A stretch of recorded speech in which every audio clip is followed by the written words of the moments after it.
What's happening, everyone? Before this next leg of podcast show starts, this is a reminder to you not to be a minge bag. Go over to Patreon, sign up for £1 a week and take advantage of all the Patreon perks. It is the Patreon that pays. We have a betting show on a Saturday, which the postman here is picking winners every single week. Yeah, the betting show comes out Saturday mornings, covers UFC and boxing, footy when we're in the footy season. But yeah, we're winning on a weekly basis. I can't remember the last week we didn't find some sort of winner. So yeah, as Andy says, don't be a minge bag, come and get involved. And as I say, it's one of the best communities that you could be a part of, isn't it? It's a belter. As well as the betting show on a Wednesday, me and Jord have a chat. That's where you might have seen on our Insta Reels about crocs, about harpooning people at the end of the night, all that kind of chat that goes on. And even better, every single Wednesday we do a raffle draw, and our sponsors Montrex give £100 gift voucher away just for being on Patreon. No better time to join. There's 30 plus episodes already that you can go back and watch. Again, no better time. Get involved. Don't be a minge bag. £1 a week, and we'll see you there. Yeah. Right, welcome to the Legged Podcast. Me, Jordan Neild. It's me, Andy Grant, and this week's guest is Bobby Schofield. Right. Looking forward to this, mate. Can't wait, lad. Before we get going, massive shout out again all our sponsors. We've got Montrex. If you are not a minge bag and you like to pay us £1 a week on Patreon, you are automatically entered into a £100 raffle every week where you win £100 worth of Montrex gift vouchers. We've got Ver Clothing. You get 20% off if you type in Legged20, and also Health Kick Kitchen. All the links are in the bio, all Scouse brands. Get supporting them. Big thank you to them. Right. Lads, made up to have you, lads. When George said he'd nice captured you, I was like, oof. Scoop. So, yeah, we were saying off air, so like obviously we'd get to it, but Yeah. recently, like The Suspect and The Walking, which have been on ITV, Yeah. it was when I watched them, I just almost Instagram stalked you and was like, right, get into the DMs. But yeah, thankfully we were on you said WhatsApp, weren't we, going, lad, he's a heavy actor. Yeah. And I was like, obviously knew of you and stuff, and knew stuff Yeah. you'd been in, but then I was obviously gripped by The Walking as well. Oh, nice one. So your ears must have been burning when that was on. yeah, you were top of conversation now, WhatsApp group, like. Oh, boss, man. Nah, thank you so much, lad. Yeah, no, fucking, yeah. Pleasure to be on here, lads, yeah. Can we start on The Walking, just because that's the most recent? That's kind of what's been on my mind and that. So what was that like then, with regards to even starting it? I mean, when did that get filmed and stuff? I think we started shooting that in, like, I think it was September last year. So it's, you know, we have like a period, like a good year before anything even gets, you know, out there. But yeah, we started shooting that September, and then I think we wrapped them by November, I think it was. And then I went straight onto the Suspect then, so it was like, boom, do you know what I mean? Yeah. Straight away. But we filmed that before we did The Suspect. But yeah, nah, it's just, yeah, I don't know if anyone's seen it who's watching, but yeah, no, it was, you know what, it was probably one of the challenging, like, most challenges as an actor to get yourself in that mindset. You know, people who were so radicalised and fucking, you know, sit on the internet all day and just, you know, try and find something to, I don't know, grasp or be a part of, do you know what I mean? Because at the end of the day, I think a lot of them are lonely people, you know what I mean? Yeah. So, to sort of, yeah, to get into that, it was, yeah. I think as well, I've seen it, obviously you're portraying someone who's, you know, massively, you know, right-wing, racist, just horrible people. I remember seeing a thing with Jamie Foxx and Leonardo DiCaprio in the, what was it called? Django Unchained. Yeah. And Leo was basically having like a hard time, like saying like the N-word and like, you know, around Jamie, and Jamie Foxx had to say like, listen, you need to start getting your shit together, and because it must be hard. I mean, it's horrible to say anyway, the word, but then when you're saying it to something like, it's horrible, mate, because there was a scene in The Walking where I'm doing like this fucking speech in the town centre, and a black woman walked past and she started giving me shit, but I felt bad after doing it. I was fucking going up to her in between takes going, oh, sorry, love, and all that, and she was like, no, don't worry about it, but it is, though, like, I was exactly the same, because you do feel like, do you know what I mean, it's hard if it's not in you, or you know, you're not naturally like that, or, you know, it's hard to portray that. I found it hard, so I totally get what I always think as well, if you were holding back a little bit in your acting, I think me as someone who's watching, you'd be able to tell. Do you know what I mean? You have to commit to it, don't you, I guess? But when you are in The Walking and you've got to research into these people that you're portraying, how hard is that to know that, you know, like, I've got to sort of become this person, obviously for a small period of time, but... What do you mean, how hard? Just in general? Yeah, because as I said, I look back onto especially the guy you were portraying with Matt, was it? Yeah, he's from about 10 minutes away from me, Mars, where he's from. Really? Yeah, so he's younger than me, so he's like, I think he must be just got out of jail or something, do you know what I mean? And I just think, like, trying to put myself in the shoes, despite being drastically less talented than you, it's almost like if you... Don't put yourself down, lads. If you, like, if you've got to read about these people in your normal life, you'd be disgusted by them. But then you've got to then put yourself in the mindset of these people, haven't you? Yeah, no, we have, to try and... I mean, everyone's different in their process as an actor, you know what I mean? Some people can just go, bomb, and just do it. Yeah. My head doesn't work like that, do you know what I mean? I get obsessed with who I'm portraying, do you know, as an actor. So it's like fucking, I want to, it's like trying to get into that. But I just had this bad warm-up while I was doing it, and everyone used to fucking laugh at me, because I just used to, like, walk around, set going, I am a racist. Just trying to, like, get myself in it, do you know what I mean? Oh, it was fucking... Some people looking at me like that, but it's like, that's what I had to do. It was just, because of, to get me fucking head down it, I was just like, right, I am a racist, I'm St. Helens. I am a racist, I'm a racist. Fucking do it. Do you know what I mean? It was just like, to try and get myself in that mindset, but I mean, yeah. Is that a thing? Because I've seen as well in the Wolf of Wall Street, you know, is it Matthew, yeah. And that was the thing, so apparently he was doing that as a bit of a warm-up anyway, and then I think Leo said, or someone said, like, roll that into the scene and keep... So that was a bit like... So is that a thing for actors then? Do actors have their own little... Yeah, people like... Yeah, loads of people do. Sometimes you have like sort of... fucking, you know, la-di-das, and then you go, 1, 2, 3, 4, 5... You get, everyone does all mad shit, you know what I mean? Like... So yeah, everyone has their own little thing. You'll see people fucking off into corners and, you know, doing all that, and then you'll just see someone having a cup of tea and a fag. It's one of them jobs that people have their own little ways to try and channel into it. Do you know what I mean? But yeah, it's funny you say that, because me and my mate Matty fucking were blasted the other week, and we must have watched that scene about 5 times. It's such a good scene, but it's so good. It's my go-to film. You know, I can just skip to like whatever minute and just throw it on. I just one of my favourite. It's like when if you're feeling down, it just gets you straight back up, doesn't it? But that's what I was trying to sort of get to there. That's what interests me the most, because obviously we see the end product, but it's what goes into obviously getting that to our screens, especially with something that is so dark. But how much of that did you learn about in terms of like national action? Because, you know, people like me, I know what it is, but I don't know the intricacies. I don't really understand the whole thing. Well, I was onto them years ago, because I remember they all got fucking locked in the remember the lost luggage in Lime Street. That was them. Yeah. So I knew about them years ago, but my mate told me about them. The first time I heard them was about, must have been 2013, 14, and my mate was like, hey, there's these like proper neo-Nazis, but they're not like fucking Britain first, or they're none of them, they're like quite educated, or they, you know, like to think themselves educated. And I was like, I remember being disgusted at the idea, and I was like, fuck off, no one who's, but he said they're going around universities and they're young. I was like, fuck off. He said, no, I swear to God, excuse me, sorry, I'm burping. It's alright, don't do that. And that was the first I heard of them. So I knew about them years ago. Just being disgusted at what their ideology was, and thinking that someone so young and go to university. No disrespect to people who never went to university. I never went, but do you know, to be like, you think people would be a little bit more fucking open-minded, you know what I mean, and intelligent, because, but a few the lads, I think the lads I portrayed, he had a degree in business or something. Do you know what I mean? So that was the first I heard of them, and then I can't even remember the situation happening with Rosie Cooper, you know, in the story. Yeah. I can't remember any of that. I was probably pissed or something. Or fucking, do you know what I mean? It just wasn't really... I remember the Joe Cox incident, but I think I was living in Prague when the Rosie Cooper thing happened, so I didn't really know much about that. But then, when it come around to, you know, doing the job, I've read up on them a lot, man, and found that...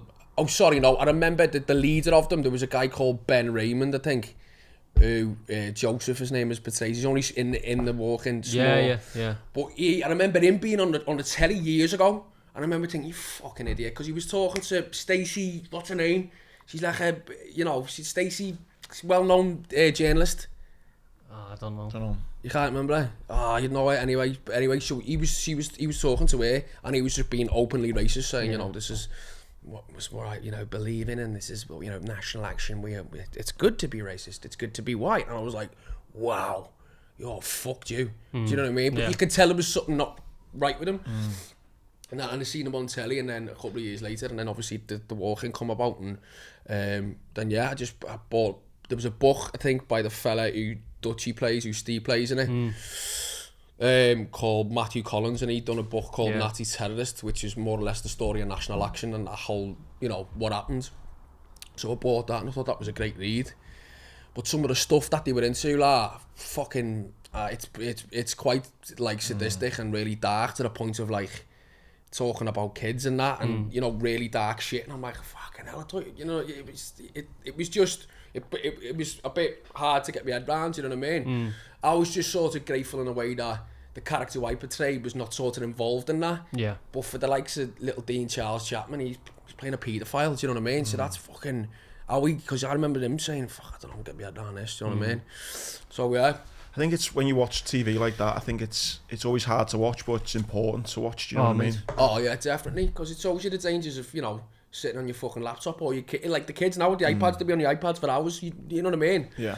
You don't know what's going into the brains. Yeah. I think that's what really registered with me so much, because you mentioned it there. So their, like, ethos, so to speak, was like, we're more intelligent than what's been before us. We are, like, civilized, so to speak. But then it just seems so easy to infiltrate into, like, normal people like us. Do you know what I mean? Yeah. Like, you sort of, in my mind anyway, the people who are into this stuff, I could spot them a mile away. Do you know what I mean? I know what they're like, I know what they look. But then when the reality is, you probably don't. Yeah, you don't. Do you know what I mean? It's like, you don't know what's in plain sight. Doors, I think what you said there is very true. It's so important, although it's hard at times to watch, especially the stuff around the guy who went to jail for, you know, underage kids and stuff. It is important because it all ties into the society that we're living in. Yeah. Do you know what I mean? Mate, obviously when I say banger as in, like, I know this was a hard watch and stuff, but when you kind of do a rap on recording, do you just kind of know if it's going to be a hit? You think, it's going to be a banger, that people are going to like that? Not really, no. Nah. I mean... Any job for that matter, like? Maybe 1 or 2, but every time you think that, it never fucking does. Do you know what I mean? You'll be like, oh, this is it now, I fucking made it. Do you know what I mean? And then no one even fucking watches it. You pour all your heart and soul into it, and then no one gives a fuck. But so, maybe when I first started off acting, I was a bit like that, but now I just sort of go, well, fucking it's done now, I'll move on to the next one, or try and concentrate on, I don't know, fucking going fishing or something. Do you know what I mean? It's such a mad thing, because normally in every other bit of work that you do, like I do the motivational speaking, I'm on stage, I'll either get, you know, clap and stand an ovation, or people will fucking say it's shit, you know what I mean? You know instant, you know then. Well, that's the beauty of theatre, do you know what I mean? Because you know the instant reaction of what people are going to do, or, you know, like you do motivational speaking or something, and, you know, people are like, yeah, and they go, oh, fucking hell, that was a good one, or you're just sitting there, no one's saying fuck all. It's the same with theatre. So you know instantly what the outcome is, do you know what I mean? For like entertainment purposes, but if it's on the telly, you've got to wait fucking a year until anyone sees it. Do you know what I mean? Or you can watch it and go, fucking hell, this is brilliant, this. And then everyone goes, no, it's shite. Or do you know what I mean? Because it's subjective, because it's an art form, so it's... But yeah, no, that's because my art fella's an actor as well, and that's why he loves theatre. Like, he loves it, because for that instant, like, you know, gratification. It is. I was going to ask this a bit later, but we've touched on it now. What's the difference between acting, like, to a camera and acting to, like, a live audience? Because that's just literally is. I know it's the same art form, so to speak, but it's two different worlds, that, innit? Yeah, it's two different completely beasts, like, you know what I mean?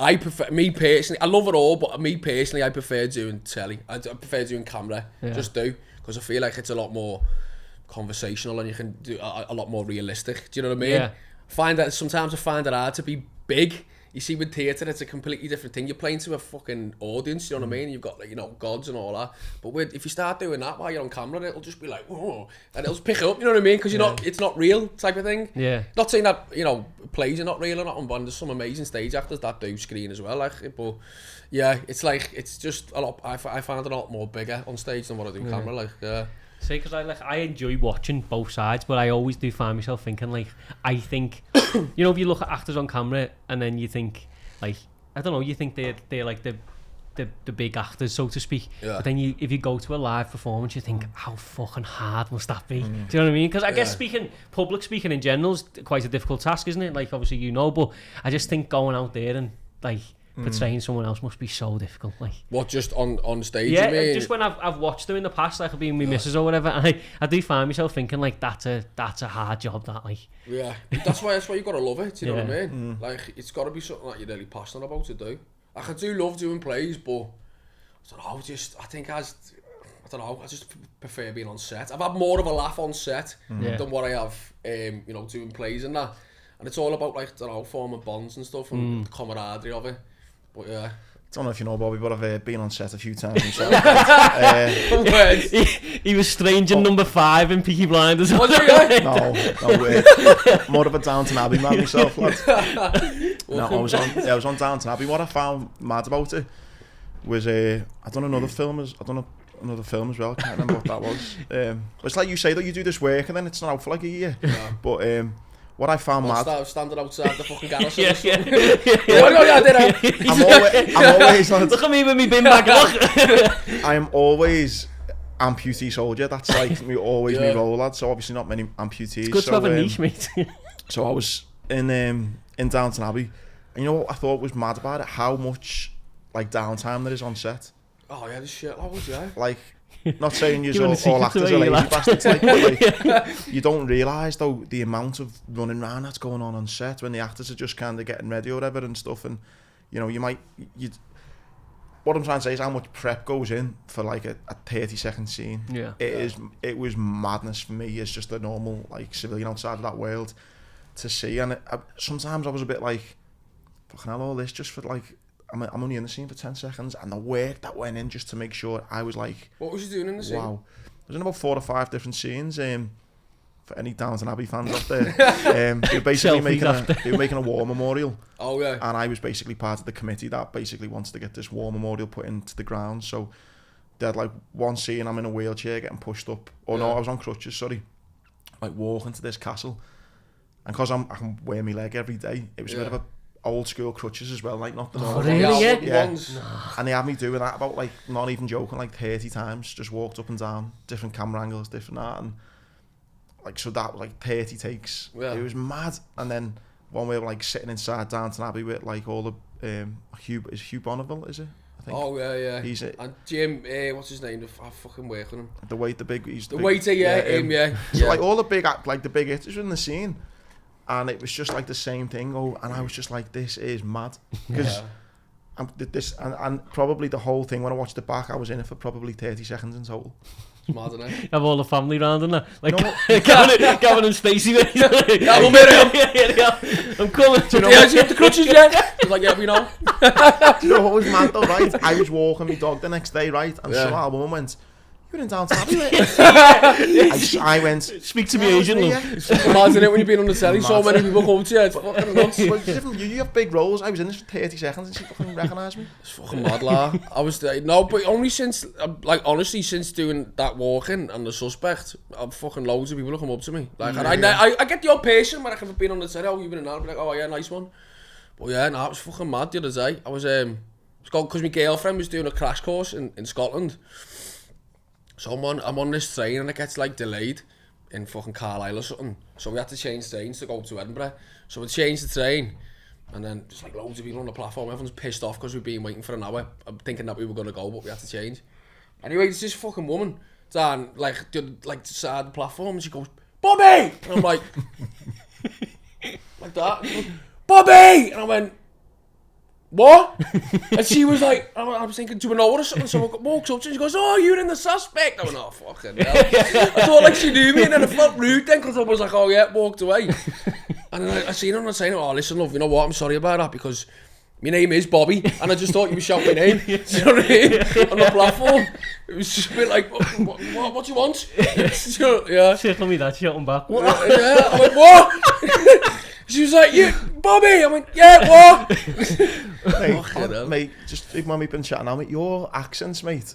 What? Can you just, boom. Mate, to touch on that, when I watched The Suspect with me missus, when you, and don't want to ruin it for anyone, at the end, the Scousers comes out, she went, no way he's Scouse. I said, you looking at it? Like, how you can just jump like that's impressive, though.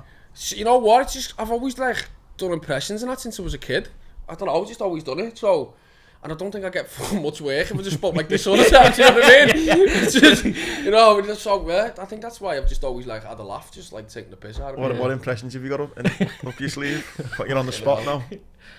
Oh, remember the last time? You know what, I can't even, it's normally like, it's not even anyone famous, like it's normally just people who I know. Yeah. Do you know what I mean? Just naturally keep going in the accents, which I'm enjoying it. I got me mate Phil, there's a cracking Brendan Rodgers, but it's to the T. Is it? Yes, hilarious. I remember we had just to go, of course, we had Darren Farley on the podcast. He does the brilliant. Yeah. So, I fucking love watching him. when I see him do the Wayne Rooney one, where he wears like the American him. football, he wears the American football helmet and that, Yeah. and he goes to him. I was said to him before, mate, don't ask him to do that because I'll just ruin the podcast. And you asked him to do it, and mate, how I got through the rest of that podcast, like just watching his face change. Do you know what I mean? From like, remember the first video years ago when he's in the back of a fucking shop? yeah. When he was like going round on Yeah. the Spoke about that, yeah. Yeah, I remember watching it years ago. He was like, "Oh, you need to get on this fella," Yeah. and he was doing Owen and that. And I was like, Yeah. "Whoa!" because when he does Gerrard, he really squints his eyes and stuff like that, and it's just fucking brilliant. Yeah, he's bossing. Mate, so kind of starting from going to the start then. So obviously your old man was an actor. Yeah. Was that the kind of inspiration, was it, or he was? Yeah, sorry, do you want me to let you finish? I feel like I'm fucking... No, yeah, just like I've had 2 coffees, so I'm like that, do you know what I mean? It was just, yeah, I sort of grew up around it, but I started like going to like drama lessons when I was about 5. And then I sort of like, fucking hell, what happens after that? Going back here now, after fucking work the cogs a bit.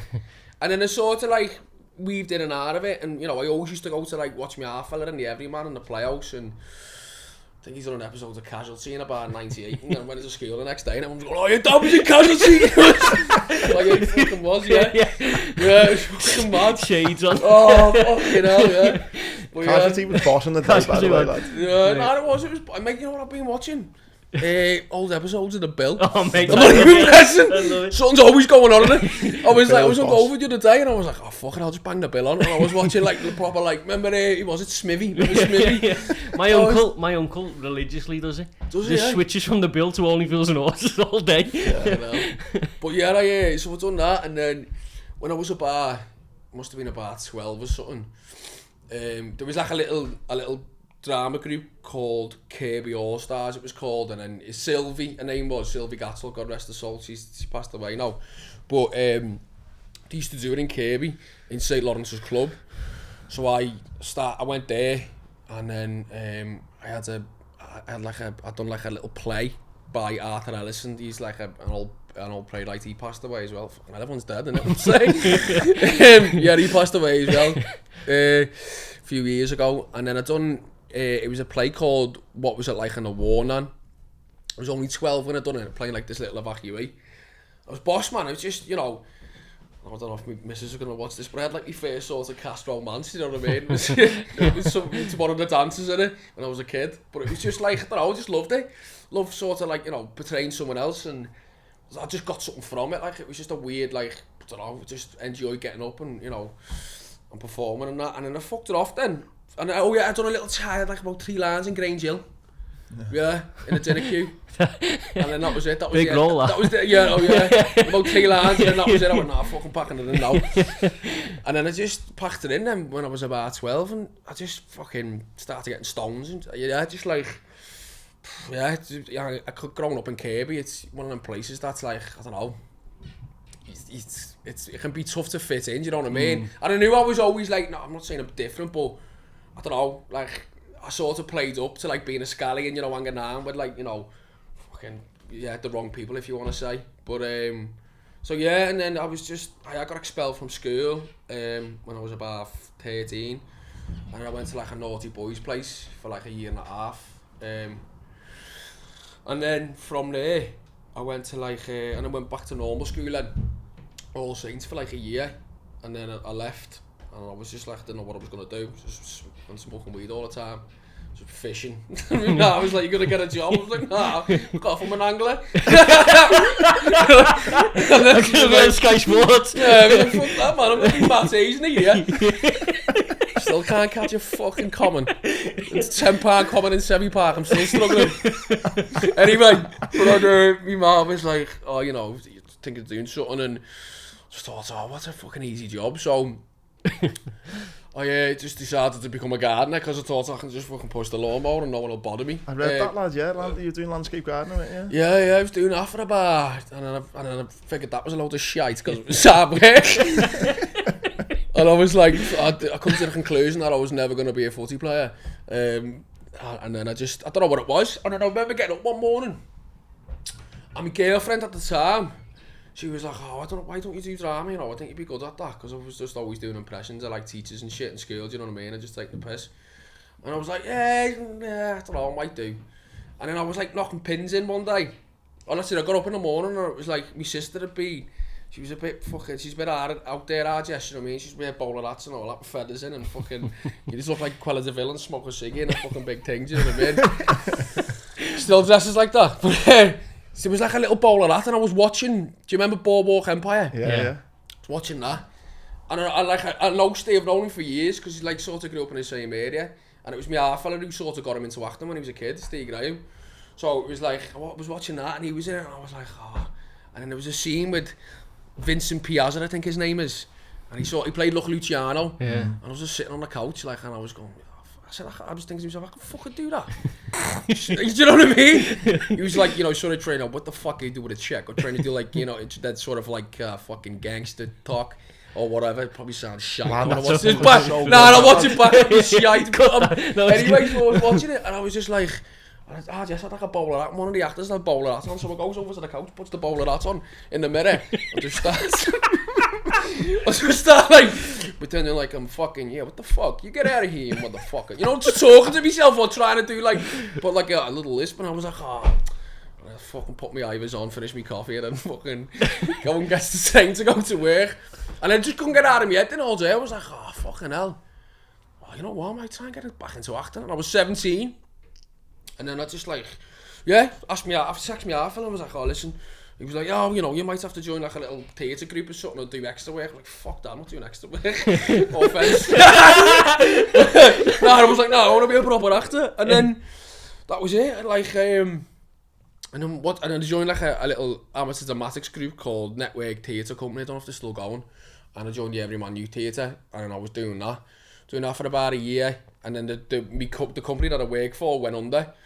And I split up with me girlfriend as well because she didn't like the idea of me fucking getting to kiss girls or something and that. You know what I mean? Like pretending to be in love with someone else. And I remember buying a man bag, you know what I mean, thinking I was a fucking actor, and she thought that was fucking stupid as well, so she was like, oh mate, fucking get one of them, pal. So me and her split up, and then I went to college then for like a year. But before that, I'd done like a little short film with my half fella and Steve Graham. And you know to Jake Abraham, do you know him? Yeah. Yeah, with Jake and that. And I remember just being on set, and I remember I bunked off work for the week just to do it, because I was like, oh, this is fucking boss. And I remember just loving being on set and just being like, oh, this is like, do you know what I mean? Like making proper bonds with people, and it was just proper boss atmosphere. And I just, yeah. So from then I was like, right, you know, my job, the company that I worked for went under. And then just went to college for a year, left college. And studying acting in college? Yeah, done like acting, and I was sort of like doing a bit of history as well, but like I really struggled to like read because I was like dyslexic, do you know what I mean? And the teacher, like, bless him, Eddie Chin, he got me like diagnosed with dyslexia, so like, which was like a weight off my shoulders because it'd be reading like that, do you know what I mean? It was fucking hard work, so now I read a lot because it just like, you know what I mean, it just helps me to keep it going. So fucking hell, where was I then? I'm going off on one here. In college, yeah. So and then I was in college, and then yeah, so I got diagnosed with dyslexia, and I was like, you know, sort of learning. There was a fella called Joel, and I go to him like near enough for an hour every day, like learning how to read and stuff, and so that was amazing. Yeah, and then I left college, and then I never had, mad story this, and then I never had an agent or anything like that. It was just that I just fucking really believed that I wanted to be an actor, do you know what I mean? In like a mad way. I was like, I'm gonna do it, but I mean, but to the point of like obsession about it, you know what I mean? Like fucking obsession about it. And then like, I never had an agent, never had nothing, and never even like auditioned for drama school or anything, but I was gonna like start looking for drama schools, and then my half and I was just like, just try and like do it first. If you can try and get your foot in the door, do it that way. And I'm glad he said that now, because I don't think drama school would have been for me, to be honest with you. Do you know what I mean? I mean, it is for some people, but I just don't think it would have been for me. But then I remember going to see a film with my ma and dad, a film called Killing Them Softly. Do you know that one? With Brad Pitt in. And I remember watching it and being like, oh, fucking hell, feeling a bit down and depressed about it, like, because I never had nothing. And I was like, I remember thinking to myself, yeah, will I work with any of them actors that are in it? And there was 2 like actors I was thinking of, yeah, in this scene.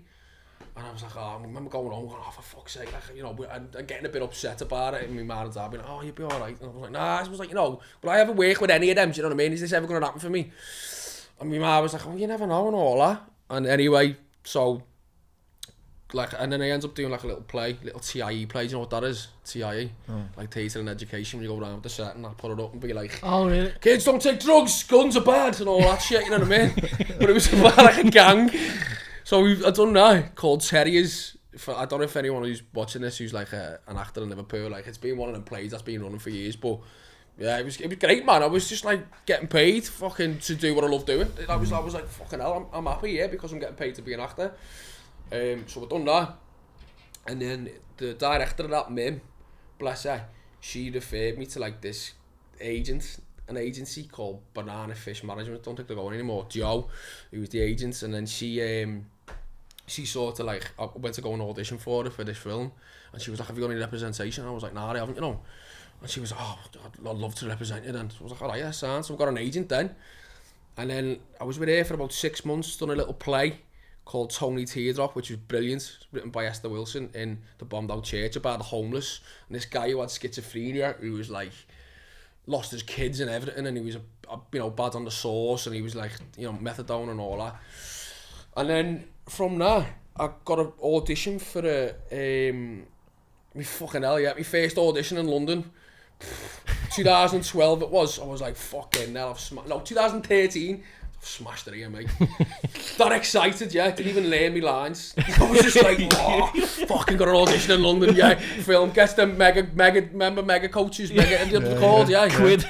Bar a 10 out of 10. Takes you a fucking year to get there. So I'm on this fucking coach. And I'm just like, oh, this is fucking it, man. This is it. Gets there, goes in this room in the Isle Spotlight in fucking Leicester Square.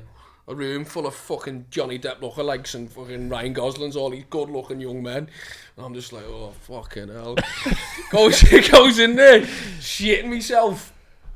Anyway, this like young attractive girl comes out and she goes, hi, Bobby. And I was like, hi, yeah, okay, let's do this. And I started talking like I was posh for some fucking mad reason. And I'm like, what am I doing? So anyway, I walks in and goes, so did you read the script? I was like, yeah, I really enjoyed it. It was, it was great. Really, really good story. And this fella was there and he was like fucking about with the camera and she was like, okay, so shall we do it? And I was like, yeah, let's do it. Let's do it. So she fucking started doing whatever the I don't even know who this actress was. No, I've never seen her since. Fuck knows who she is. Don't even know who the casting director was. So it goes, and then I'm like fucking full of nerves, and I'm like, I said, you know what, is it okay if I have the sides? Have you got the sides, like the lines to like sort of read and bounce off each other? So she was sort of looking at me like that, because I haven't even got my lines, so I'm like that, shitting myself. And then I just go, oh, you know what, I don't even talk like this shit, I'm off. And they were like, and the fair I can see this girl was fucking laughing at all. I went, listen, I don't even, my agent told me to speak like this. I'm get fucking off. Gets off. And then I was like, oh, what have I done? Like, kicking myself, going, you fucking idiot. Anyway, that's unbelievable. Oh, mate, honestly, fucking hell. You should have seen him. He just went, because he must have just thought. I remember what I was wearing as well. I had a t-shirt, yeah, that I got from Top Man with Phil and Grant Mitchell on it. I don't know why I remember it, but I had that t-shirt on and I was like, oh God. Anyway, yeah, so, never got the job. And this girl, she was fucking buzzing off me, laughing at, and then, yeah. But it was one of them moments just before I went in, like another lad came out and she was like, oh, well done, that was really good. You were really good. And I was like, yeah, thank you, or whatever. So I'm like, oh, fucking hell.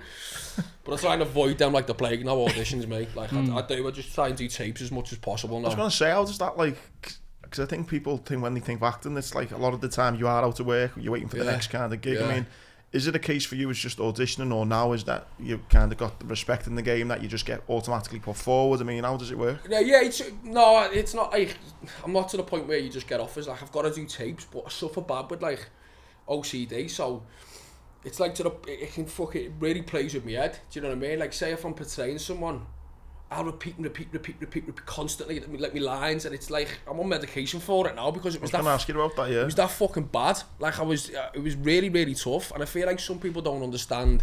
Like some people suffer from it. So say for like an audition purpose or something, Yeah, I try and not go. I try and be like, okay, I have a system now where I'll be like, I'll give you the tape. If the director likes it, tell him to have a meeting with me and give me notes.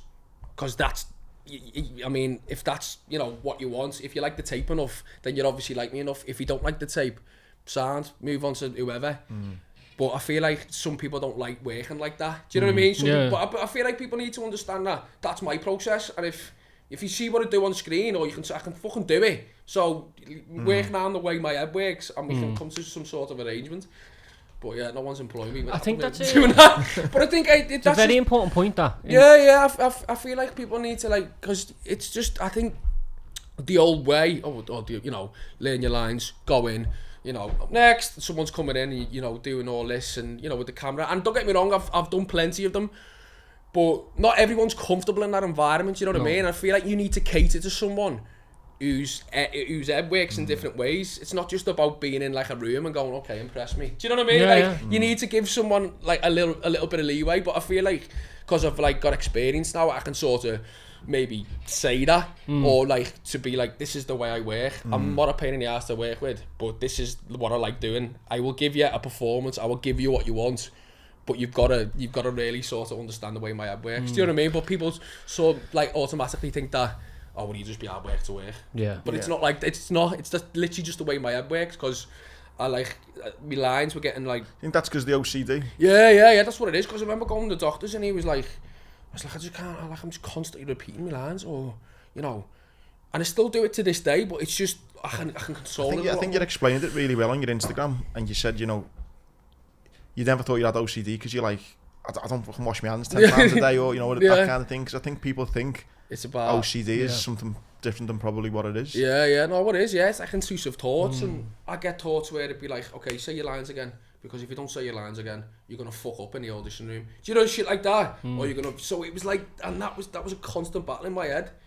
But I know that I love my job and I love like doing what I do. It's just that process is a bit, I don't know, just doesn't really get the best out of me, and I need to be like 100% so I can like, you know, yeah, look, there's what I can do. If you want to employ me, great. If you don't, then that's sounds as well. Do you know what I mean? It's important that, because like, how many actors who might have been incredibly talented but didn't like that process, so I've gone, fuck that, I'm going to get a job, me, like, you know what I mean? Because there's got to be different ways to do things in all walks of life, hasn't he? You can't just cater for, this is what we've always done, so this is what we'll always do, and this is what you've got to do. Do you know what I mean? Like, it has, I think people have got to cater to that, but I mean, I'm one in fucking thousands of actors. I don't know what anyone else goes through. Maybe some people suffer with the same thing as me. But I think, I do feel like people need to understand a little bit more how people's heads works. Do you know what I mean? And it's... Do you think that's getting better, do you think, or since you've started? Started what? What do you mean? As in, since you started acting, do you think people's understanding of people working differently is getting better No, I don't actually know. Nah, not really. I feel like some people... maybe some people who... are great at understanding you, and then there's others that just go, oh, fucking actors, you know what I mean? Just get off. It's like, nah, you gotta understand, like, you know, I remember going to a casting a couple of years ago and fucking getting the train down, and, you know, the fella was just being a dickhead, and, you know, when you're just like, I just spent money to come and see you, do you know what I mean? And you're treating me like I'm a fucking idiot. It's disheartening. It's disheartening, and it's disrespectful, if anything. And you know who you are. Do you know what I mean? So it's... Yeah, I feel like some people need to cater to the way people are. Do you know what I mean? Yeah, I've said that. No, man, I get it. Do you know obviously your OCD diagnosis? When did you actually get sort of diagnosed with OCD? It was literally just a meeting with a doctor. I haven't actually had a proper diagnosis. It was just what he said to me, and it just made so much sense in my head. So I genuinely haven't had like a proper one, but it was just what he said. Like, I think you suffer with OCD. Yeah. Because you normally get up and go for a run. He says, say if you get up and go for a run and you don't do your run, how do you feel? I said, yeah, I start getting fucking itchy, like. And he was just asking me a lot of questions about like my daily life, because I was like, I can't understand why I keep on repeating lines to make me feel better. Or like I count to 10 constantly, like 1, 2, 3, 4, 5, 6, or I'll do it in the accent that I'm portraying, do you know what I mean? So I was just saying, I don't know why. And he was like, I think you've got OCD. And I was like, nah, I don't think I have, you know. I was like, I said, don't even wash me fucking hands. And he was like, do you get thoughts in your head that like scare you sometimes? And I was like, all the fucking time. Sometimes I think I'm fucking mad and it scares me. He says, yeah, they're like intrusive thoughts, and then do you need to do something for that? I said, well, I sort of like, sometimes I'll count, or sometimes I'll like, you know, pinch me thumbs, and he was like, yeah, you suffer with it, that's what it is. And I listened to the same songs over and over again. It's mad, it's madness, but I actually haven't had like a proper diagnosis. It was a conversation with a doctor, but he said to me, yeah, why don't you start taking tablets? And I was like, nah, fuck that, I'm not taking them. But I did 2 years later, because it just happened again, and it was the same process. It was going to an audition that I had a recall for, and I was doing it over and over and over and over, like to the point of like I was punching walls and getting fucking really like, it was really tough for me, do you know what I mean? It's weird, but yeah, I don't want to get too dark, like, but yeah, so then it's important though that like, you know, people who are struggling and stuff, and maybe whether it's depression or OCD or whatever, I think that probably to hear you come out and say, for a couple of years and then you've actually, no, you know what, I need to get help for this. It was, I remember phoning the Samaritans, man. It was a true lockdown, and like, there was so anyway, there was this audition, and I kept on like repeating the lines, and it was, I remember, yeah, it was just horrible, like, it was like, I can't keep on going like this, because it's just driving me mental, do you know what I mean? And anyway, I remember phoning the Samaritans, because I went out in the garden, and I was thought, fucking, you know, might as well just fucking kill myself, and I had a scarf on, and I was looking at like, it's like a back of my Mars, it was lockdown, so I was staying with my mum and my dad, because my girlfriend was away. I mean, I lived by Sevy Park, but I was just staying in Kirby, and it was just one of them thoughts that like proper fucking, I went, oh my fucking god, this is horrible, and I was just like, I was literally thinking about just hanging myself on like you know, a concrete post, and I just like, I thought, nah, so I was shaking, because I was like, okay, so I needed to phone us, so I phoned the Samaritans, and they were great, man. There was this woman that spoke to me, and she was lovely, but it was just, yeah, it was fucking really hard for me, man. Do you know what I mean? So I just think it's important for people to like really understand that, you know, mental illness it's not because you're weak, or you know, you're not, you know what I mean? It's you're going through something serious, and it's like you'd take, you know, I don't know, fucking antibiotics if you've got a fucking cold or something. You know what I mean? Like if it works for you, then and you must know yourself going through what you've been through, like fucking hell. Yeah, and that's what I mean. I think sometimes when people like see me do motivational talks, I try and stress, you know, my life's not perfect all the time. Do you know what I mean? Like I still have my days, and now my dog died back in March. I had a proper like shitty 4 or 5 months. You know what I mean? Like proper low, and like loads of things going on. So it's important to ask for help and talk to people. Do you know what I mean? It's. I think anytime you have an open conversation, like especially as men, like 3 men around the table, anytime you have an open conversation like that, like no one should ever think, oh, loads of people are talking about it, so I don't need to. Yeah. Just keep doing it. Do you know what I mean? Just keep having conversations. You've got to normalise it, really, haven't you? Because, like, as you say, you know, people could look at you from the outside quite easily. I know this was maybe in lockdown a couple of years ago, but they go, oh my God, like, he's flying. He's like, he's acting this, doing it. Look who's in this with who's in.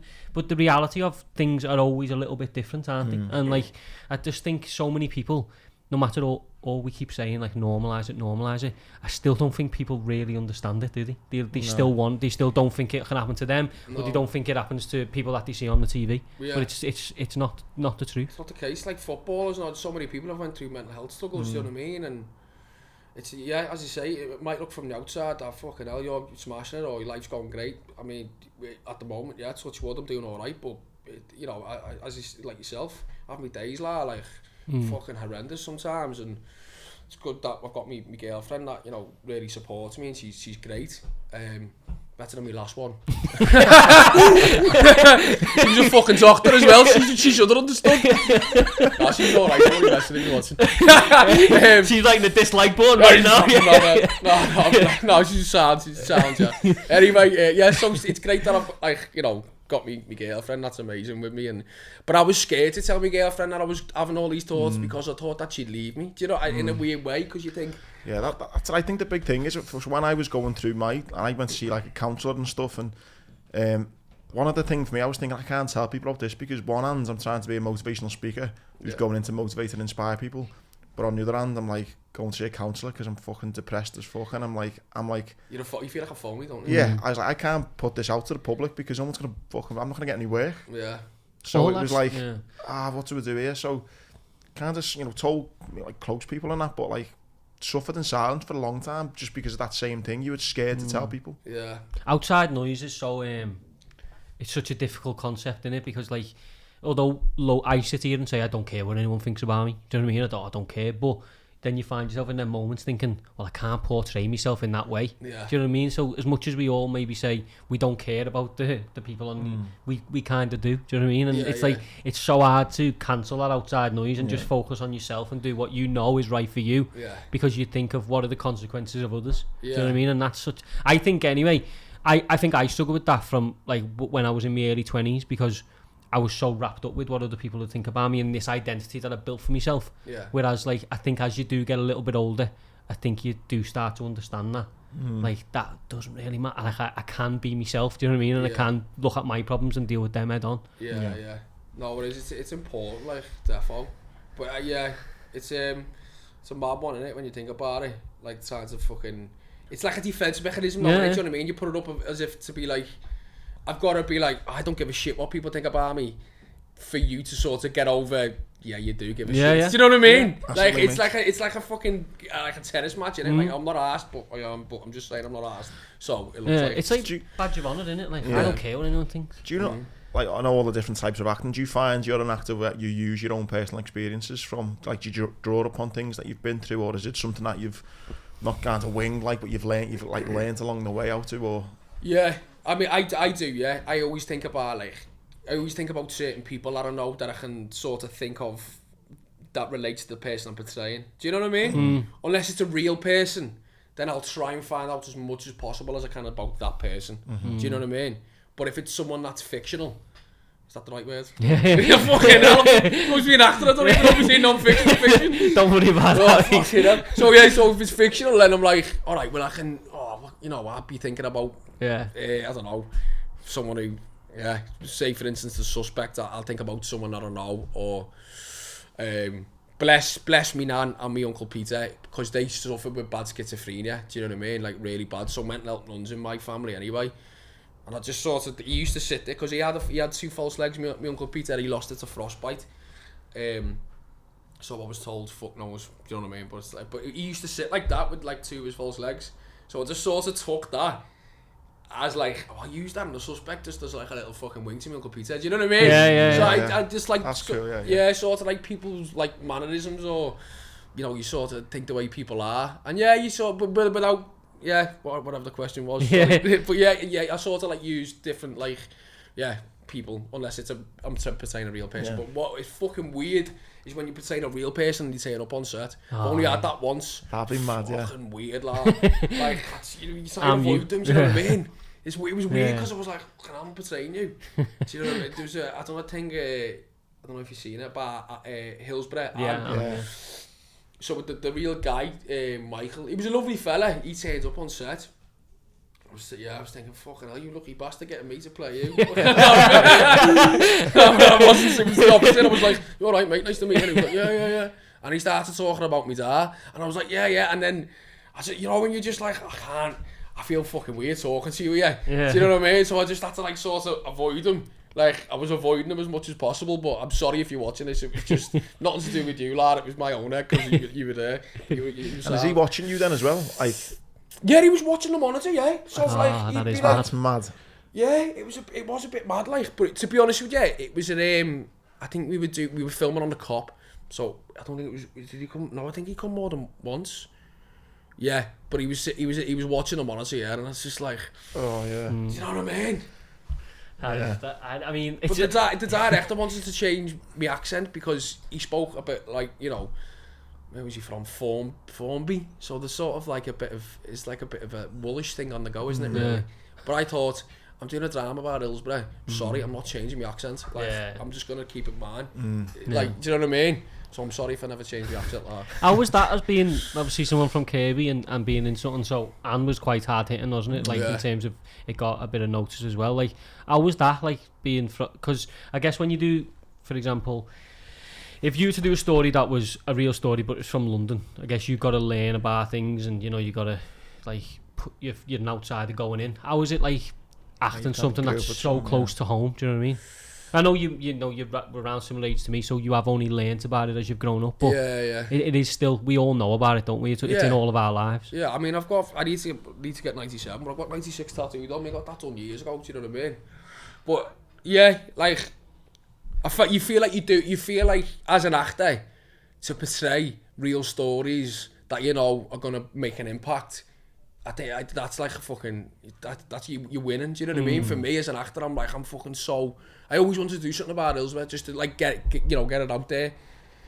And a thing called Anthony as well, about Anthony Walker. That was another thing I did, which I was so pleased to be a part of, because these are stories that actually make a difference. Do you know what I mean? People could watch them and be like, "Oh fucking hell." Do you know what I'm saying? It was being close to home. Yeah, you feel like it was weird because you think there's going to be a lot of pressure on you, which there is in a weird way. But you feel like you're doing something.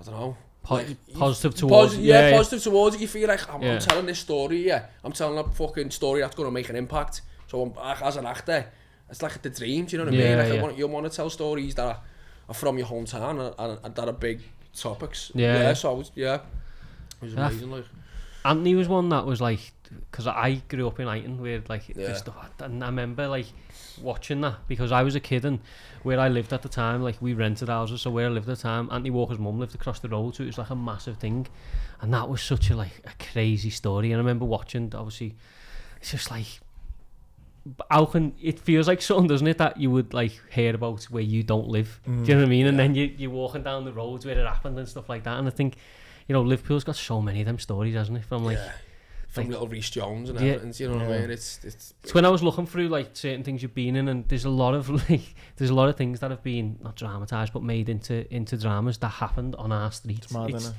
I mean, there's going to be obviously, I imagine, more coming up with stuff that's happened, but I think just the scene as well, and not just things that have happened in our city. Like the Liverpool acting scene just seems to be on fire at the minute. Obviously, you know, you're doing bits. You got obviously Stephen Graham, Jodie Comer, so many like young actors as well. Like it just seems to be. I mean, you could maybe argue that loads of cities are like this, but and maybe I've got my Scouse hat on, I don't know, but it just seemed like there's so many. James Joyce Nelson as well. James Nelson Joyce. James Nelson.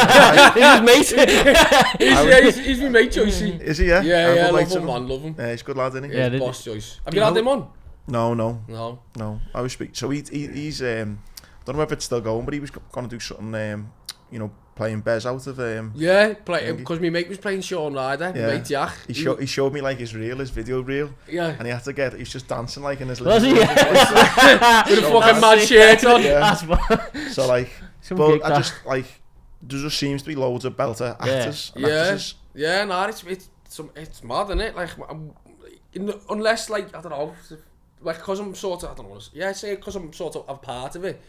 You don't really look at it like that, do you know what I mean? And I don't think, like, maybe in 10 years' time, we'll probably look back and go, fucking hell, wasn't that, like, amazing? All them stories coming out of this city, and all his talent coming through, do you know what I mean? So, yeah, it's amazing to see people doing well, man. Like, you know, any Scouser, you know, that does well in this game, I take my hat off to, unless they're a dickhead. Do you know what I mean? There's a couple of there's a few biffs, you know what I mean? You know, fuck off. But no, the majority of people, you know, they are lovely. Yeah. Like, so it's great to see people do well. I feel pride in it though, like as a watcher, so to speak. Like, I do feel pride, and you see so many, because we get enough shit. We get enough, you know, we're all rats, with all this, with all that. Yeah. So when you do have a cluster of people who are in any industry doing well, it almost is, especially for like people like me, it's like two fingers up, and it's like, fuck you, it's like, we have got talent here, we have got good coming out. We can talk like people from down south, it's not that hard. Do you know what I mean? Like, we can do it, it's not just all this that comes out. And like, most of them can't do ours. None of you can do it. You know, Martin Freeman had to go, he was alright. Yeah. But, mate, so who are your kind of influences now in like the acting game, and like people who maybe have, you know, had an impact on you? Albert Finney, I don't know if you know him, he's an Al actor. I'll tell you what you might know him from. Remember Annie? Yeah. Yeah, he played Daddy Warbucks and that. Okay. He's like an old, but there was a film called Saturday Night, Sunday Morning, like one of the first kids in sink dramas. And he plays this fella called Arthur Satan, and he's just like, you know, proper a working bike factory. He's just like, just a miserable bastard. But it was a drama about fucking nothing. Yeah. It spoke to me as a kid, and like, he ends up like going with this married woman, and then it's literally just a nothing drama. But like, I mean, it's not. It is an amazing story. But like, that Albert Finney's one.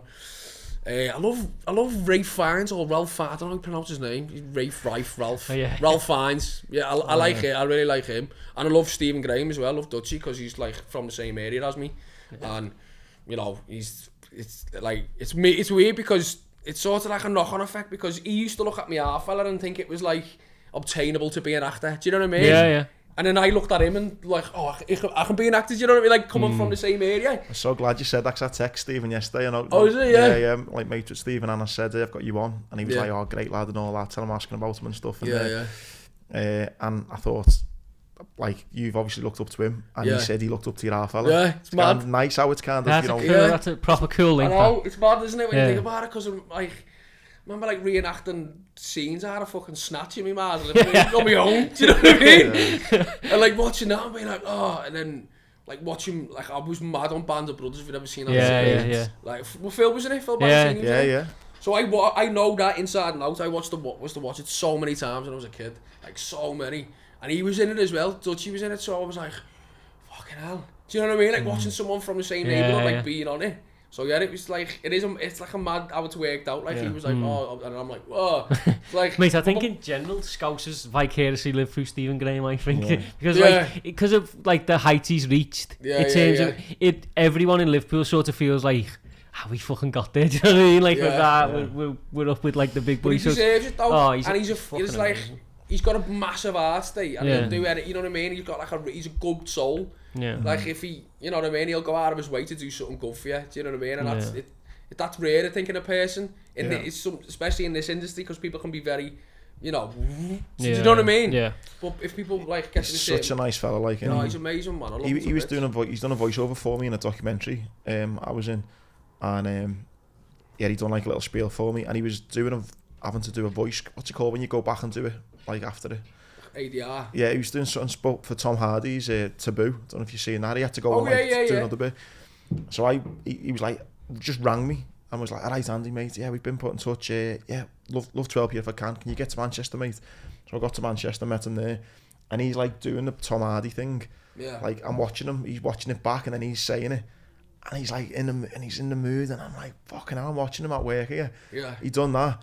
Went outside, had a fag, chatting to him and stuff and all that, and then went in, done the bit for me. Yeah. Chatting to him again, was with him a few hours and all that, and he was like, "What are you doing now?" I said, "I'm going back." He went, "Oh yeah, I would drop you off on the way," and all. I was just like, "Yeah, just man, you're like fucking working with like, you know, everyone. Yeah. And you're just taking a few hours out your day to just spend with me, to help me out." I just thought, and I've kept in touch since with him, just fucking top guy. Fucking trait that everyone should have, like humility in it, and it's like it costs nothing to be nice, man. No, it costs nothing. No, not in this day and age when people fucking need it. Do you know what I mean? And there's a lot of people. I've worked in an environment before where people are made to feel welcome because they're coming into something new, and I fucking hate that. Yeah, I hate that more than anything. Do you know what I mean? You should always make like people feel welcome. Yeah, like you know what I mean? Because it costs nothing to be nice. But then I think it comes down to insecurity when people are not. Yeah, it does. Yeah. Do you know what I mean? And to be honest, like a lot of the problems that modern society has comes from your fucking parents and stuff. It comes from being brought up to a way where you've got like, you know, I know you know there is anomalies, but you know when you're brought up in a way that fucking look after people and you know don't be a dickhead. It's I mean I can't say it to my kids yet, but there will be a point where I just say don't be a dickhead. Do you know what I mean? How many kids have you got? 3 now. Have you? Yeah. How old are you? 30. 3 kids in your 30? Cracking on, aren't I? Fucking hell. I'm on the thing for the sniff now, I reckon. Oh, my missus is sort of, you know, we're not going to have one anytime soon, probably, but her sister's just got engaged. So I'm going to have to fucking pull my socks up now, aren't I? Do you know what I mean? I'm like, fucking hell. Nice one, Rory. How old are you now? 29. 29, man, yeah. Do you set kind of goals for yourself with regards to acting? Like, you know, I want to work with this person, I want to be in this play, I want to be here, I want to by a certain age, or are you just like riding this wave at the moment? And I did used to sort of set goals for myself. I'd really like to play a lead now. I feel like that's something that I really want to do. I've never had the opportunity to do that, and no one's ever took the I won't say gamble, but you know what I mean. No one's given me that opportunity to play a lead yet in in something, you know, that I'd want to, because I think I'd be fucking really good at it. But no, I'm messing. I'll probably shit myself. You know, but no, like I'd love to play a lead. Like, yeah, that's something that next. You know what I mean? Yeah, like, yeah. If I'm gonna do anything, but nah, like I think just to sort of make a living from it was a goal of mine. You know what I mean? And to earn a living from what you love doing. That was something that I really wanted to do, and I've sort of achieved that up to now. So I'm you know, I'm happy. I've been doing it 10 years this year. Yeah, so yeah. Such a hard game as well. Yeah. I think people might look at you on telly and they think, oh, he's on telly and he's in a couple of different things, and you just think, wow. But like that kind of pressure of, right, there's another one now, I've got to, you know, be at my best for this, and then I've got to hopefully then get and then my face hopefully's got to fit for this one, and then someone's got to have a night. Like to make a career in that, mate, is fucking sun doing. Like, I know, it's only to look back now, I'm like, fucking hell, what a fucking idiot was I doing it into this? You know what I mean? No, but you know when you because when I started off, I was like, so it's gonna happen, but I just loved it. But I mean, no, like, yeah, you are right. It's very, but also people see it as a competition, and it's just not. Because it's like, it's so subjective of a decision for you to get a job, for it to be in competitions, you know what I mean? And some people still have that, like, oh, he's up for the same job as me or something. It's like, it's not, it doesn't really work like that, but some people are like that. But yeah, it is like, yeah, I mean, you've got to really, really love it to, you know, stick at it and want to do it, do you know what I mean? Because it can be quite like, you know, you get told no more than what you do yes sometimes, you know what I mean? I mean, I haven't worked since the end of March this year, but I needed to take a bit of time off because I was like constant for like 3 years, and I hadn't even seen any of my work that had come out, so I was like, I want to see something that I'm in now, do you know what I mean? Yeah. So, when something comes out, like obviously The Suspect and The Walking, they come out like pretty much simultaneous, or at least back to back. Yeah. Did you know that was going to happen? Like, did you know that? No. It just sort of happened in that way? No, it just sort of happened, man. And I've got like another one coming out on the 30th as well.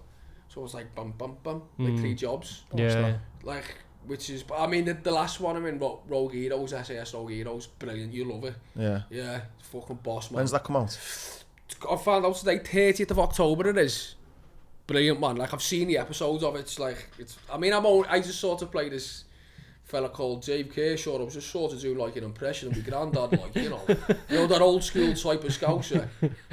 Going to go round, okay, go and have a pint type of thing. You know the way the fellas used to speak? I just done an impression of like my granddad doing it. But I played this fella called Dave Kershaw. He was a real guy, and he was like one of the originals in the SAS. But he fought in the Spanish Civil War, you know, against fascism, because he was very left wing. Yeah. So he went over there and volunteered to fight for the Republican side? I can't remember what side it was. Anyway, yeah, to fight against Franco. So he ended up joining the SAS, and like, you know, yeah. So it's amazing because he was from Liverpool. Yeah, I look forward to that. Yeah, man, yeah. But yeah, it's just sort of happened like that. It just went back to back type of thing. But yeah. I should have a bit personal question as well. Don't get into like, I'm not asking being a nosy bastard, but like, you know, when you go for a gig, like, how do you have like a price in your head, or do they go, you're getting paid this much, or does your agent sort it? Or I mean, it's not a set thing. Everything's different, innit? Yeah, but yeah. I mean, like, you sort of have a thing called an engagement fee. Do you know what I mean? Like, how can I explain it? I don't even fucking know myself. But no, it's like you have like an engagement fee, and say your engagement fees, say they book you for. So it's like a daily rate then, is it, or like a? No, it's not that. It depends on the job. If it is just one day, then you get like a, you know, one engagement fee. So say for instance, I don't know, say your engagement fee. This is just completely out of the blue. I was gonna say, don't talk yourself. Yeah, no, completely. Say your engagement fee is about, I don't know, 10 grand or something. So that means, and he booked you for, I don't know, fucking 12 weeks, you're getting 10 grand a week, but you're probably going to get more than that. It's all fucking bits and bobs that you get added on that, do you know what I mean? So say you're probably getting paid about 15 grand a week for 12 weeks. That's how it works. Yeah. So I think, don't even know. Yeah, I was just thinking whether it's obviously your agent, or is it like, because obviously when I get booked to do a speaking gig, I'll say it's this much or whatever, and then you negotiate about it. But I'm thinking if someone's doing like a series or something, you don't really know if it's gonna go off, do you? So it's like a bit, how much we paying people, and is it like, it's just always fascinated me to know how it worked. But it's, every job's completely different though, because they could come back and say, oh listen, there's no money in this, there's only like, you know, fucking whatever, X amount of money to make this film or something. Or so sometimes people take pay cuts just because they like the project. You know what I mean? It varies from job to job, but I think that's sort of how it works. I think you're an engagement fee and all that shit. Has the mentality changed, like in modern day, in terms of like, because I guess back in the day it was like being in the big films, wasn't it? But nowadays with so many streaming platforms and that, series are like the biggest thing ever. Like there's always a new series. If you get a good Netflix series, like but the buzz from like people who watch it, it seems to me like, you know, there are films that still bang, I get that, but now it's all series, isn't it? Like, I'm watching this, this got 10 seasons, this got 12. Wow. You know why? I hardly watch anything as well. Really? So, yeah, man, I only watch like documentaries and footy. Yeah, I'm a bit like that. Yeah. If like a mate's in it or something, I'll watch it, but even then, I enjoy reading because it's my own fucking imagination. It's mad, that, isn't it? Mate, I'm like that. Like, I'm a bit weird with reading. I fucking love it. Like, I like reading the most when I'm stressed out. Yeah, it gets off, doesn't it? It's like the best form of escapism, isn't it? But we were speaking to Phil Badantini, remember when he was telling us about the scene in Boiling Point, because he was saying he doesn't really like watching things anymore. Because there's a scene in Boiling Point where he knows he was behind the wall. Do you remember he was saying it? Yeah. So there's like a wall and he was like, when I look at it, I know I was like right behind that wall. So like the magic's gone, you know what I mean? That we're seeing. Are you a bit like that, like watching stuff back? Sometimes, yeah. Sometimes, like I sound like such a fucking narcissist now, but I think it's another OCD thing. I'll just watch my scenes fucking over and over again until until I have to go, right, stop watching that now. Do you know what I mean? Because you're just overanalyzing yourself. Yeah. So, but sometimes, yeah, because I'll watch a scene and go like, I'm shitting that, and I'll watch it again tomorrow and go, nah, I was alright now. And then I'll watch it again the next day, oh, fucking boss, man. And I'll watch it the next day, oh, shit! Do you know what I mean? It's like, it's fucking mad.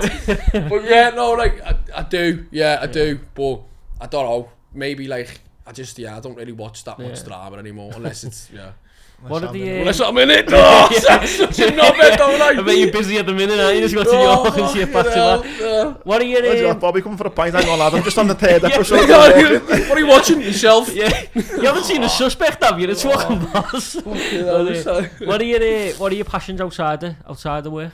Fishing. Yeah? Like fishing. I tried to get into golf, but... It's hard, innit? I end up throwing my clubs. I probably want to get into it though, because like that, lad. Mate, I've tried so many times. Like, my missus bought me golf lessons from a PGA pro, right? Yeah. And after 2, he said to me, lad, listen. Really? He said that shit? So like, I paid him lessons, like, this fella's here. I'll give you your money back. He was like, lad, this isn't for you. I was like, fair enough. Do you get angry, or is it... Yeah. Yeah, I'm the same. Like, I can't. It's not anger in terms of like I didn't break the fella's club. I just tried to. Yeah. I was like, and I say to me mates all the time, we play, and like, if you're halfway round and you're playing shit, what stops you just going to the clubhouse? I'm saying, fuck this. I done after the week. I was playing with my mate Jack, Matty, and my half, and my half is a decent player. I don't know, I just put myself under pressure, like maybe I'd feel like, because I started going with him years ago, and then he stopped me bringing him with his mates, because I think it was just fucking embarrassing him. But then I went the other day, and we played, and I played well, and then I had another game, played sound, and then went to this game, and I was just fucking so shit. And I just had to fucking throw my club, and fuck that, I'm driving a buggy. I was just like, I'll just drive the buggy. I always feel like a proper like virgin when I'm playing, like it's like I'm not bad at it when not even bad at the golf, just like the etiquette of like what to do. So I just went to driving range once, like put my money in, to get all the balls, but I didn't put a basket underneath the thing first. All the balls ends up going on your ass. Honestly, everyone's looking at me and I'm like, I think football was the worst for me because I was good at football. I've never felt being like in the sport. I've never been the shit fella. Yeah. Do you know what I mean? I've never been a shit player. So then I go, and all my mates are like, fuck, I'm just like, I'm clearly the worst. Do you know what I mean? Like, no one wants to be with you because you know you're going to lose. Yeah. Like, nah. I haven't got the mentality really. Well, for golf. I know. I used to play a bit of footy as well. Yeah. Yeah. Play for Kirby Boys and that. Oh. Yeah, but I was just a fucking absolute yard dog. Right back. Do you know what I mean? Everyone needs one of them. Oh, so I was fucking, I'd just get the ball and just fucking go through someone. Yeah, it was, but I went to like a naughty boys place for a bit, and we had a footy team, and we used to play against like fucking Red Bank and you know, all the naughty boys places. Fucking hell, There's some fucking scenes there, mate. Like fucking people get the boots off and all that stuff. Remember one time we were fucking playing against this, I can't remember where we were, somewhere in the middle of fucking nowhere, and so yeah, it's just they're all like lads with behaviour problems and that. And there was this kid and he was just fucking having me off on a wing, constant doing me head in. Anyway, he was good little player, but he goes past me. And I was saying to, and I couldn't like keep up with him. Anyway, he was 1-on-1 with the keeper. And my mate Carly was in goal, we touched that ball, I smashed your head in! And he just stopped. And I just picked up the ball. But that was the way we used to play, do you know what I mean? It was fucking bonkers, like the amount of like... Some tactics that Mate, way. Made the amount of fights and everything. Yeah. Fucking nuts. When I was a youth player, we trained at I won't say the name, we trained at an open prison night on a Friday. Because they had fucking boss facilities anyway, so we trained there. And then one day, they were like, we're going to have a game against the lads who were in there. Against the prisoners? Lads who were in... It's an open prison, so obviously there's only certain prisoners allowed to play, whatever. I know, but if you're in prison, you're in prison. Yeah. So all the lads are stood around like, yeah, we'll play like, but I'm going to need a rundown of me. He got the monk in goal. Yeah, he's in for murder. No, he's alright, he's only in for fraud. So I did... so anyway, we're playing this game. And I used to do this thing like, just naturally. So like, if the ball would come for me that way, I would let it run across my body and then just not touch the ball. And I did it to this lad, but just naturally. Mate, he didn't say a word at me, right? He just stared at me like this, dead in the eye, for like 5 minutes in the centre circle. And I was thinking, oh, get me off this pitch. But after that, mate, he didn't say a word to me. That's why I was mentioning the monk. He was just looking at me for the rest of the game. And I felt like going to him like, can I do that again or not? Should I just pass when it comes to me? And anyway, after that game, we were all in changes and I was like, I'm playing. If we play them again, I'm not playing. But by the way, the facilities at this place... Unreal. What youth team was you with? Accrington. Who were they?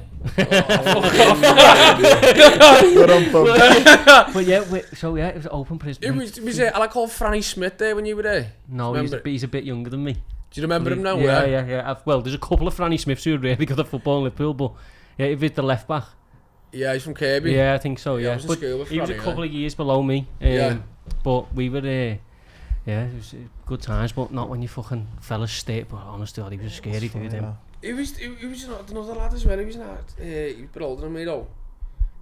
Zach Riley. Yeah, Zach was in my team, yeah. Was he? Yeah. He was a decent player, wasn't he? Yeah, Zach. How fucking small of a whale is this, by the way? Get on. So I remember he was on FIFA fucking... Yeah, he was, yeah. Like, I'm buying him, he's from Kirby. Yeah, he's a good lad, Zach. He's really good lad. We were good friends for a while and I hadn't seen him for years. Yeah. And I went into a Chinese by mine where I've took you and to pick up some food, take up, and he's just fucking stood there. And I hadn't seen him for like 6 years. What the fuck are you doing down here? And then his missus now lives close to where I live. But is he still playing him? Zach, yeah, he's playing semi-pro in St. Helens. Is he? Yeah. But good lad, Zach, really good lad. But we used to him like this. So this is like 2008 to 2010. We were in the youth team, and he was loads of us from Liverpool, so we used to get picked up at a Shell garage in Eighton. Yeah. Honest to God. So every day... Picking up at a Shell garage? Every day they take us from there to Accrington in this fucking transit. Honest to God. But you look back now, and it was just the best times. You like that, do you know what I mean? We were just fucking...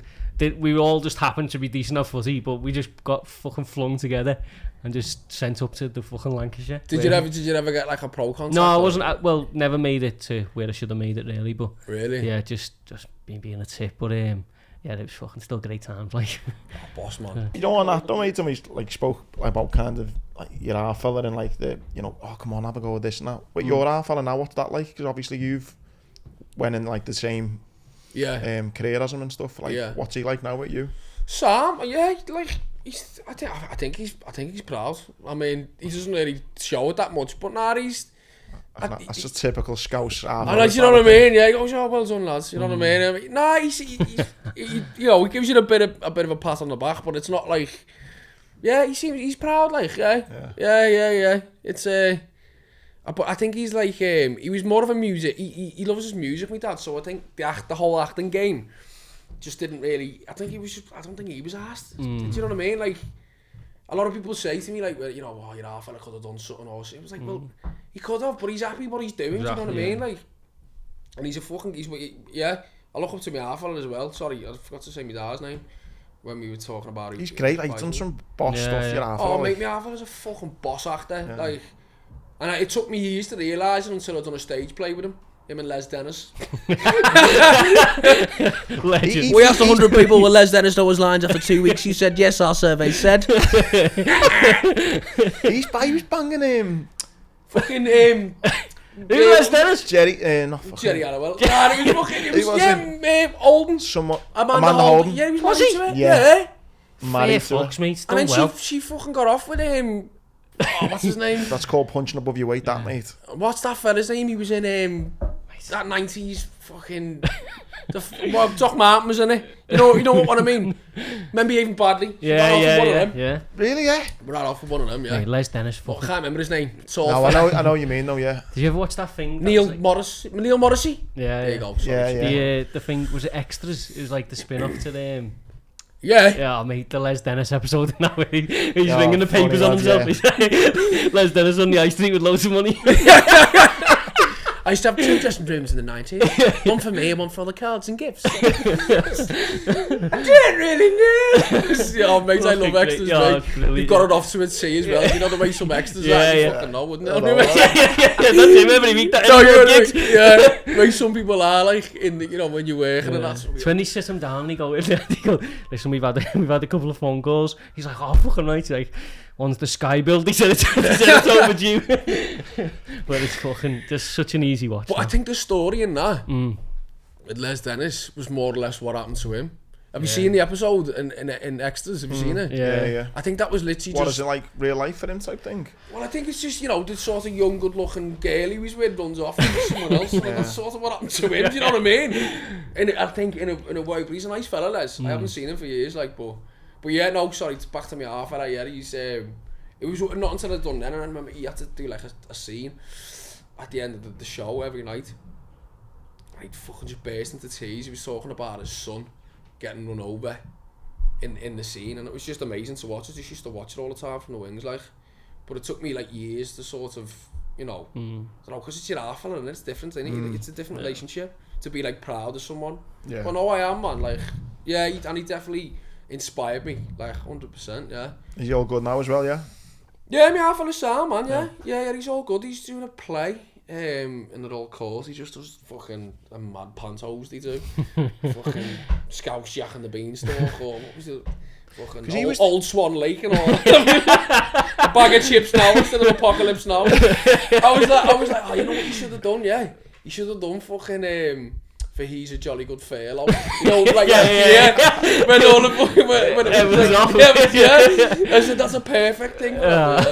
Did he do the original, was it Blood Brothers as well, the narration for it? Yeah, my half fella's on the original Blood Brothers, It's fucking cool, that. I know, like the original narrator. Nah, it's fucking cool, that. Boss, lah. It's like what you say, though, like, I think it's so true what you say. It was before I was born. Yeah. I don't think you appreciate things until you get a bit older, do you? I think you start to really look at your relationship with your parents like you don't really understand. Yeah. That's fucking cool, that. It's such a Scouse half fella, made up, you said that as well, like, because me and George half fella, we moan about him all the time in the sense that, like, you never get that kind of proper chuck-up type thing. I done a talk for, like, the England football team before the World Cup, and went for a pint with my half fella, and like everyone in the boozer had seen like it in the paper and stuff, and what hell, how was that? I don't know, you know. It took a good 2 hours for him to go on then, what was it like? Like, didn't even acknowledge it, you know, like, just, and that just keeping, it's alright, I just get the thumb emoji, me. Could say anything. Say, Dad, the baby's here. Dad has just got married. Thumb emoji, that's all. Literally happened last night. It was my half fella's birthday yesterday, and I got some decent news. I can't say it on here, like, but got some good news. I goes to my half fella, says, yeah, look at that. Shows him the email, and he goes, oh yeah, it's boss that, mate, yeah. Not asked. Do you know what I mean? Not asked. Get the kettle on. Fucking hell, but it is that just like... It used to proper bother me, and then I'd speak to other lads, and everyone, my half fella's like that. I think it bothers us all until we get together, and we realise we're all in the same boat. Yeah. That's funny, that. I suppose it is a good way to be as well, do you know what I mean? Keeping you grounded and that. Yeah, like just to be like, you know, Yeah. We all have them moments, don't we? Like, it might not be very often, or there might be a pint involved, but you still have the thing like, I'm fucking proud of you, lad, or whatever, like that. Yeah, like, but he has to be fucking bloody. Yeah, I was going to say. Do you know what I mean? like that recording it. Yeah. Fuck, go on, you say it again. Do you know what I mean? Lad, mine is a good, I think there's like a good 15 pint mark to that till I get to that. I've backdoored it well before 15 pints. Get them fucking double Jamesons, we'll get that time. That's what you have to say. I'm proud. But moving on to more, you're a big Liverpool fan as well. Yeah, man. Yeah, big, massive. Obviously, you're getting a chance now to go and watch, but Yeah, I've been to a few games this season. Like any time I get a chance to go, I'll go. Do you know what I mean? It's just like with work and stuff and working away, I never really get the opportunity to go. But I've been. Well, who've we been? Went to the Emirates last week. Shite. yeah, it's your fault with shit. Yeah, my fault with shit, yeah. That's why I'm getting all the tickets, because no one can be arsed with them. Yeah. And then I went to, I'm going to Forest next week, and I'm going to Tottenham as well. What home games did I go to this season? I went to the Bournemouth when we beat them 9-0. Went to Charity Shield and maybe fucking battered City. It's not going to happen this weekend. Seems like a long time ago, that. Mate, it's scary, innit? But I mean, it was good. We were good against Rangers the other day, like, you know what I mean? But even that was pissed off in the first half. And just the way, to fucking see their camera shaking and all that, the cameraman, Mad that, yeah. See that? I was like, do your fucking job. I say, get on with it! Nah, let them do that. You just I thought that exact thing, and I was watching the highlights the next day. I went, why is he shaking that? Just stand, lad. Just give it on. Yeah. It's weird, that. Do you know what I mean? Some noise they make, I think, don't though, it? I don't know if you got to go much. I don't know if you got to go much last season, but I thought I was kind of hungover as a fan, both financially and emotionally, by going everywhere. You know, Wembley 3 times, you know, all over Europe.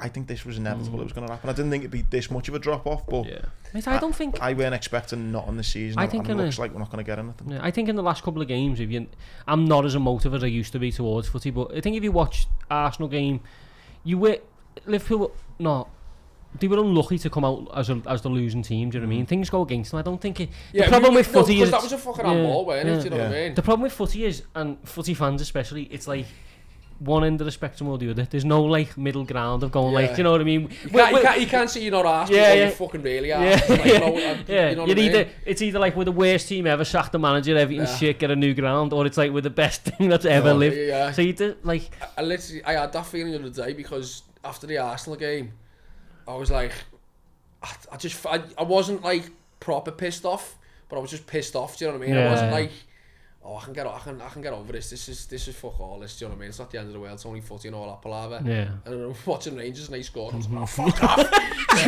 And I just throw me bottle, fuming.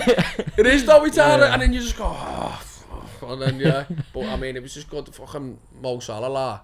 It was 6 minutes. I'd say in 6 minutes. Fastest in the Champions League history, one. This is going to go out after the City game, so hopefully it's even better.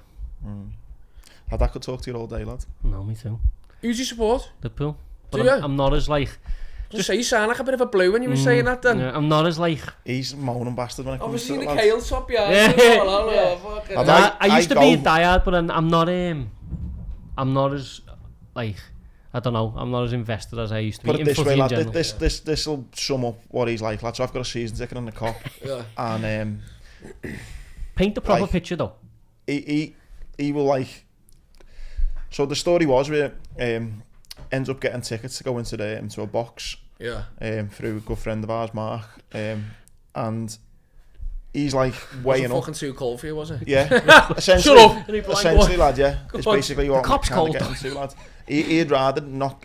I've rang him before and went, got tickets. Yeah. And he's went, is it in the box again or on No, the I haven't. You And I went on the Kop. He's like, nah. That's what he's no, like, I am. lad. We had the conversation of so we were in this box, right, and it brilliantly got invited by boss people. It was great, and we're in there, and the conversation was, would you rather be in here or would you rather be in the Kop? And he goes, I'd rather be in here for the shit games, but I go in there for like City and Everton. And I said, sound, you're a diehard. I'd rather be in here every game. Yeah. That's all it was. It's just honesty.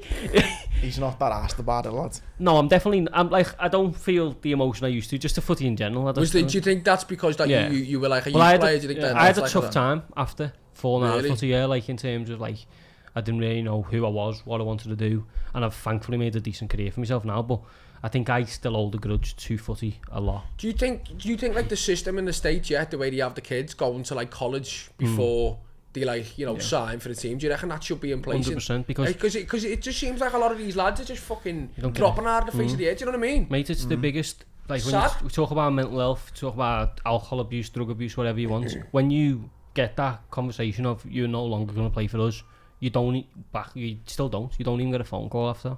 It's just, and you get given a BTEC when you do it, which holds no weight whatsoever. So I had to I was luckily got approached by Loughborough University, which is a great university, to be on their football programme, which they were running essentially full time, like an American programme. Yeah. So I luckily got that, but I had to start in university on a foundation degree, which is like, you basically have to do a year more than everyone else because you haven't got the qualifications. Luckily, I'm quite academically clever, so I got through it.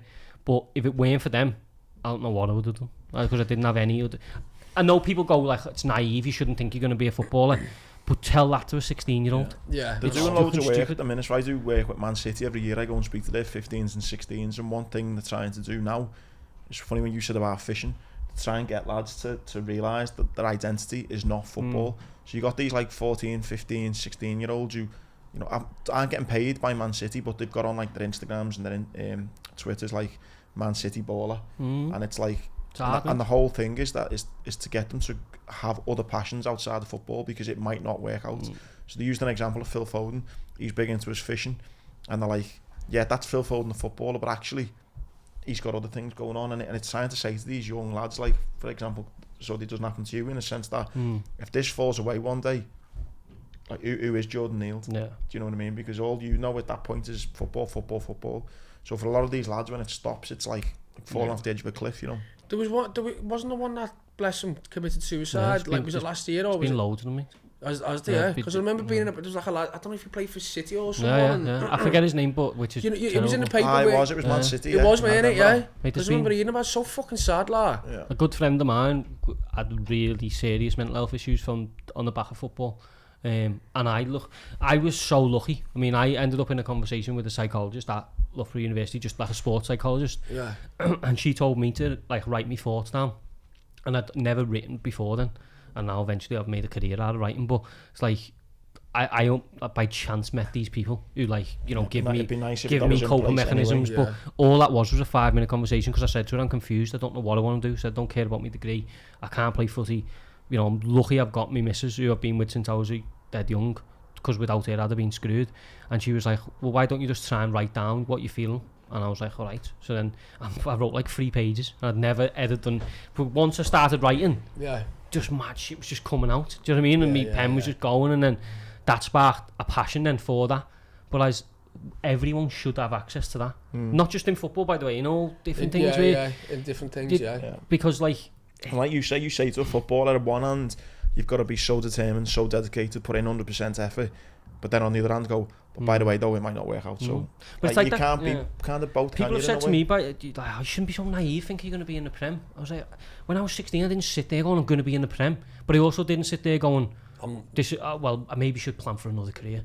Because you don't have that in your mind at that age. So and also it's the whole fucking selling prophecy, is it, where you think you're just going to fail, do you know what I mean? Even though there's a fucking massive chance that the odds you're not going to make it, but still you don't want to try and put that in your mindset, because you might fuck your own like playing up, I don't know, do you know what I mean? Yeah, but I had like aunties and that, and they'd be like, well, you're not playing footy anymore? And you'd go, nah.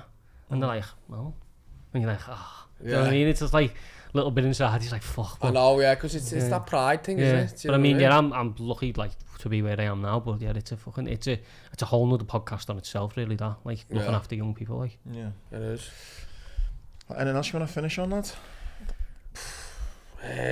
Hope you've enjoyed it, lads. Oh, I've had a laugh, lads, Probably come across like a fucking, performing fucking clown or something. No, I think it'll go down I think it'll go down really well, as we said. You know, just even the open conversations you've had about your mental health and stuff like that, I think that's really important, and probably, you know, people will enjoy listening to your story, but also that honesty as well, I think, goes a long way. Yeah, and if anyone's struggling and listening, just, you know, reach out, do you know what I mean? Like, just reach out. Like, yeah. Boss Bobby, right. Really enjoyed this. Nice one. Make sure you subscribe, follow and all that, and get on Patreon. Stop being a minge bag. It's £1 a week. sign up. No. Now. Now. Can you take 50p? You've got Klarna now. That's the next step. Right, nice everyone. Cheers. So, nice one, lads. Boss that, mate.